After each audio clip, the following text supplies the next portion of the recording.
What? Make sure you're listening to walking. Oh, yeah. Okay. So tonight we're talking about JavaScript.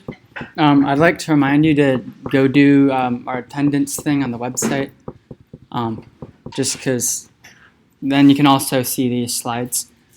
What's the website? DSUprog.club. You didn't know that. The attendance thing? You click the join meeting button. All right. So JavaScript is a language that you use mostly in web development, like websites and stuff. So HTML provides like the basic structure of a website, so like the lists and where the buttons are and stuff. And then CSS makes it like have colors and backgrounds, and it makes it so it's not just like blank text, because that's boring. And then JavaScript makes it so that a lot more interesting stuff can happen, because with just HTML and CSS, you're kind of limited. Its syntax, it's really similar to C. It was developed in like the same year as Java. Java and JavaScript are very not really related. It's only called JavaScript because the people who are making it were capitalizing on Java's popularity. So like some of their syntax is similar, but they aren't actually like related in any way. JavaScript is an interpreted language / compiled like right at runtime. So you don't like do a JavaScript equivalent of GCC to a JavaScript file. It just kind of goes. And then JavaScript is a loosely typed language. And what I mean by that is, so types for variables, you can have like an integer or a float in C, for example, strings in some other languages. C is a strongly typed language. So once you define your variable as an integer, it will be an integer the rest of the time you're running your program. If you try to make it something else, it'll probably get angry at you, or it might be able to like convert it into an integer, but then it probably won't do what you want it to do. JavaScript isn't really like that. You can have a variable that's a number, which is the number type in JavaScript. And then you can assign it to a string, and JavaScript just does that. It handles it just fine. There's like a variation or something of JavaScript called Typescript, which does enforce types.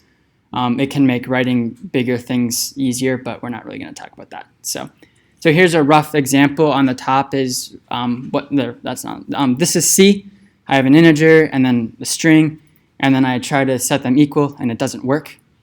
Technically, C will compile, but the integer value will be like the pointer or garbage value because it's the pointer to the start of the string. Here in JavaScript, I have my variable x as 5, and then I set it to a string, and that's completely legal. So as I alluded to earlier, you don't compile JavaScript. It just goes. And it also isn't like you don't do like /a.exe and then just run it. When you go to a website, for example, as soon as like the JavaScript thing loads, it just runs. And then it just will keep running. So a lot of JavaScript code it kind of reacts to user input, which I'll talk more about later. But so the main ways you get JavaScript to run, you either can do it in script tags in HTML, which you don't want to do for like big, long, complicated stuff because it makes your HTML file really messy.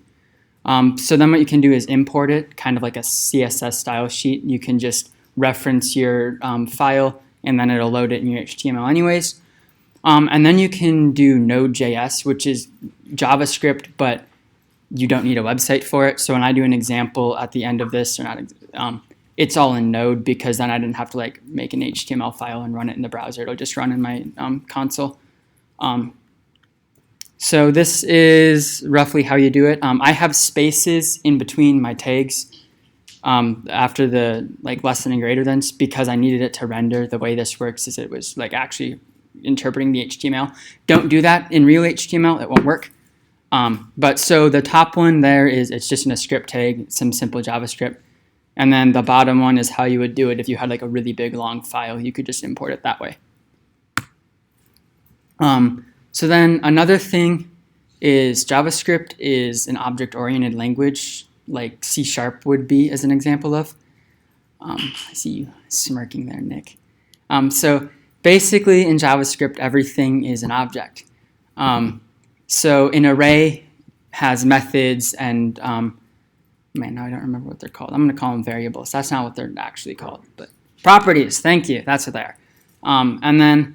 But this doesn't mean when you develop in JavaScript, you have to do object-oriented, which if you don't know what that is, that's completely fine. You learn about it later. It's just a different way you can kind of go about developing stuff. But this, you can write it similar-ish to C, just like a direct down line.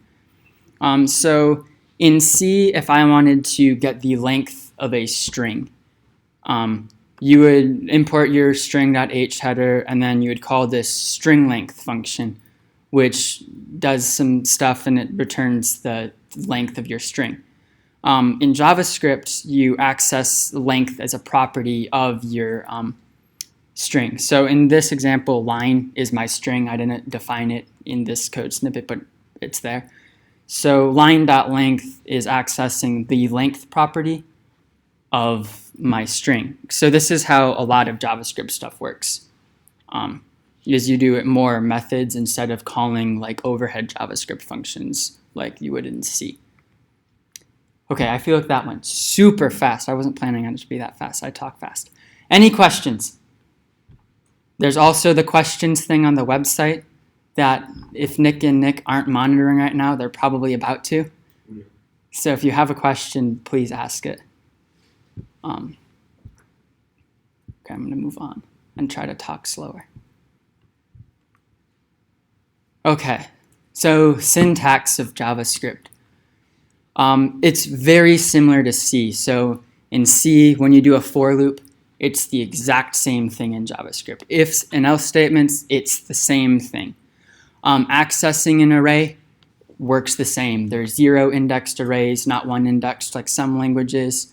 You do square brackets right after your array to get there. And then functions are also pretty much the same. You don't have to declare like a return type because of the whole JavaScript isn't really typed, but it's like the same. So when you define a variable, since it's not a typed language and you don't have to tell it that it's a number, there's 3 different ways basically you do your variables. So let, that keyword, it makes it so that your variables, you're basically telling it you can change. So let x equals 4, that means later I can modify or mutate that variable so it can become something else. Const, it means that it's a constant. If I try to change x in this constant example, it won't work. This is useful because sometimes like you're like receiving a bunch of data from a server, so you would do const that array, and then that like eliminates some overhead and stuff and just makes it a bit cleaner. And then var is like the old way. It used to be basically like let, but we don't really use it anymore just because it's old, but it would be seen, and technically it's still legal JavaScript. So again, like I think I mentioned earlier, you don't have a main JavaScript function. It just runs. So JavaScript, one of its most useful things is so that when a user, say, clicks on a button on a website, the button actually does something, because by default, they kind of really can't. They can do links, but that's about the extent of a default HTML button. Or submitting a form, you can run like form validation and stuff in JavaScript. So there's events, which is how it works. I'm not going to talk about those, but that you would call. So a lot of JavaScript code you put in different functions, and then something happens, that function is called, your code executes.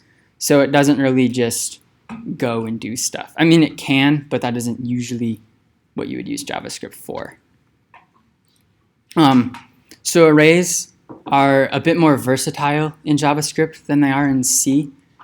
For starters, it is not fixed length, so you don't have to tell JavaScript that you're defining like a 100 length array, and then if you need more than 100 elements, you have to like make a new one or make it bigger with some like modifications.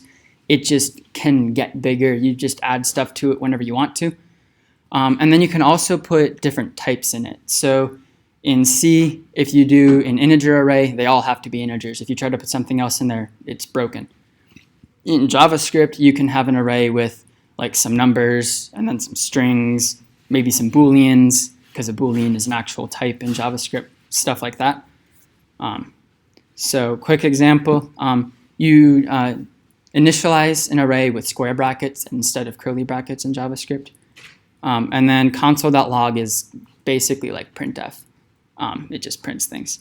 So here I just made an array, and then I'm console.logging the index 1, which is Apple because it's 0 based. If you don't know, if you haven't talked about arrays yet, you'll talk about them. They're like super important and useful. So then another thing really useful in JavaScript is an object. It's a way you can store like a bunch of related variables, but like in one variable. That was kind of a bad explanation, but that's what it is. It's very similar to a structure in C, which you cover at like the end of 150, beginning of 250, if I'm remembering right. It's kind of the same concept. So objects have a key and a value. The key would be like the name of the variable, which is a horrible explanation. But like you would have like a key would be like name, and then if you have a bunch of objects, you reference name, and name tells you what is in that property. And then the value would be like Bob as the value to the key name. That's kind of confusing, but that's what it is. And then objects, you can also parse them into just a string and store it in a big file called a JSON, which is just JavaScript object notation. Slightly different than a regular JavaScript object, but it's the same thing. So it's useful if you want to store large amounts of data without it just being in like a CSV or just a text file or binary or something like that, like you wouldn't see. So here's an example of an object to make it make more sense. So in this example, age, name, and manager are my keys, and then 32, Bill, and true are the values. So as you can see, you can have different types because I have a number and a string and a boolean. They don't all have to be the same type in an object. And then you can put objects in an array, so you can have an array of objects. And in an array of objects, each object doesn't have to be the same. And then there's ways, and you can check if like a key is undefined. So sometimes instead of having a true or a false, you'll just put data there or not. And then it works out. And then the last thing, I'm just going to mention this. You don't have to use JavaScript just on the web. Electron uses JavaScript, but so you can write like a normal like Windows native app instead of using C# and Windows Forms.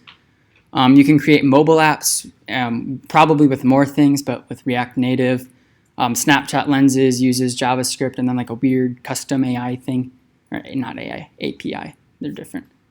There was something I was going to say. Oh well. More questions. Please ask questions. So JavaScript, even though it sounds like a lot and like it's super complicated, it's basically C with extra steps, kind of. There's plenty of resources out there. W3 Schools and like the Mozilla docs have extensive documentation on how to use like all the methods, because there's methods for so many things. It can cause some really ugly one-line code that Tom wouldn't like, but they're there, it's out there. We'll probably talk about some other JavaScript things too, and we encourage you to look into stuff like this because I think all three of us officers think the best way to kind of get comfortable with developing projects is web development, because GUIs with C is really complicated. Doing it with a website is really easy because I always say it's got a GUI built in. What's the GUI? Graphical user interface. So like all your programs, you use the terminal. Nobody actually writes programs like that. That's not how games work or anything like that. So a GUI has like buttons and like switches and stuff. You don't have to just do character input. So websites obviously are not like terminal-based applications because that'd be really bad. So yeah, look into some of this stuff if you really feel like you want to make something cool, but you don't know how to do it in a terminal-based situation, try to look into some of this stuff. And especially take Web App 1, useful class. With that, I have to remember which way I'm going. How big is that? Not very. I will make it more. Okay. So I just typed this random JavaScript file. It doesn't actually do anything super useful. Like, it doesn't have like some big grand overarching plan. It just demonstrates some basic concepts. My factorial function there at the top, you can just kind of ignore it. You'll learn about recursion and stuff later. That's what it is. But so right here, it's not gonna. Oh, they're just gonna have it. I have my array list. It's just the numbers 1 through 9. I just put it there. So this is an example of a method that JavaScript would have. You can do it on arrays and objects. It goes through and it filters. So in this example, I want an array that has all of the even numbers from that array list. So it's just, I forgot to change those from arrow functions. All right, I'll explain those. So this weird function thing right here, this is a function. Right here, that's one way you can describe function or define functions in JavaScript. This is the other way I alluded to. You just put function, the name of the function, any of your parameters. In JavaScript, with a lot of the methods, there's callback functions, which is the function that's called when that thing like happens. So filter is my method on this list, and then to know what it wants to filter, it's a callback function. And defining a function at the top of here, like going like function filter evens for every single callback function would get really annoying very quickly, because you would just have so many functions at the top that you don't really need, and they're just abstracted away from where it actually happens in the code, and it'd be bad. So JavaScript has callback functions, and this weird arrow function thingy is an anonymous function. It doesn't have a name. It can't be referenced anywhere else in the program. But what it is this E right here, that's a 9, is a parameter. So when you only have one parameter, you can ignore the parentheses. But if I were to like add all of these other parameters, so this is what the filter method passes to my callback function. And then the arrow and brackets just is notation telling it that it's a function. So that's all that is. It's just a fancy way to do a function. So in this case, you return a true or a false. So then what the filter method does is it iterates across each in the element in the array, and it checks it against this predicate, which is what it's called. And this predicate, it checks if it's true, then it returns your element to a new array that it's going to return to you. If it's false, it doesn't. So in this case, I'm just checking if my element mod 2 is equal to 0, which is how you can check if a number is even in a program. And then, so now I have this list, which is an array, and then evens, which is an array of all of my even numbers. And it duplicates them. So if I were to print list, like I do down here, and then evens, they're different. I didn't modify list in any way. All of my data is still intact. And that's how most of these functions work. They don't modify anything. Very similar to the filter function is map. It goes over every single element in the array, because that's a useful thing to do, is go over things in an array. You do it a lot. But this one, I'm just computing the factorial. So that number plus the number before it plus the number before it until 0, that math thing with the exclamation point. So I'm doing that for each element and putting that in a new array. So then, again, it doesn't modify list in any way. I still have that original array. That's all the numbers 1 through 9. And then I have this new array that's the factorial of each of those. And then this is an example of an array of objects. So I have these objects. And notice this one has name, and this one has first name and last name, because they can be different. They don't have to be the same thing. And then down here, I'm going through each element in my array again. There's like 9 different functions to do that in JavaScript. They basically all do the same thing-ish. Employees.forEach. For each doesn't return anything. it just does something for every element in the array. So if you just needed to like print everything in an array, you'd run for each. If you need to modify the data, you do map. So in this one, this if statement, that's how you can check if that thing isn't an object. Because if e.name, e being my element, so the first time it runs, this would be e. So if that exists, then this returns true, and it goes through this one. Otherwise, name doesn't exist, and in this case, I know that means that I have first name and last name, so I can print it like this. I forgot I did that. This is just a way to print string data in JavaScript without like plus signs and commas. It's cleaner. It's just backticks with this where you put your variable, $, curly braces.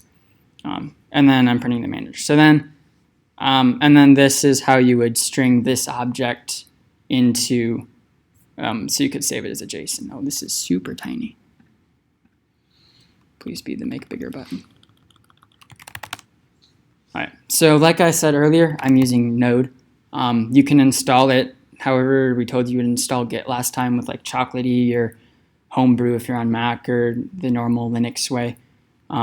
Or you download it from the website. That's the easy way.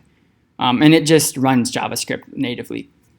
So if I run this file, it uglily prints all of my things. So here's my original list, which I'm printing after I calculated all of the evens. So see, it's still there.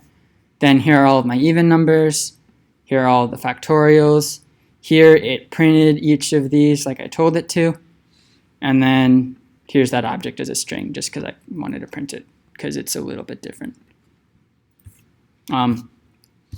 So again, JavaScript sounds complicated. Really, it's not super complicated once you kind of get into it. The hard part is that usually to use JavaScript, you also need to make a website. But we'll be talking about some other like JavaScript uses in web dev projects later.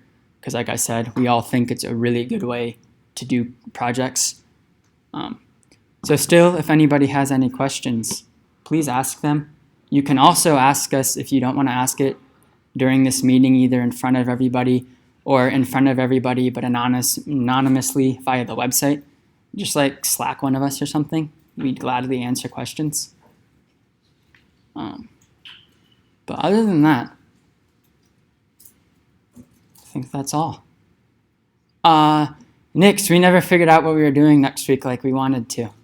We were going to adhere to a plan. Oh, yeah. Got an idea? Next week, we will be talking about something. It's a mystery. Who knows? As soon as we figure it out, we'll put it on our website. We'll probably figure it out later tonight or tomorrow. But it'll be something, that's for sure. Yeah. Also, next week will probably be in East Hall. East Hall 100, the auditorium. Just because now it's open and it's better to be over there just because we like it more. Unless the ceiling isn't there like I might have just heard. We're probably going to be in East Hall, but I'll make sure it's mentioned if we're going to be in East Hall or here. Other than that, thanks all for coming.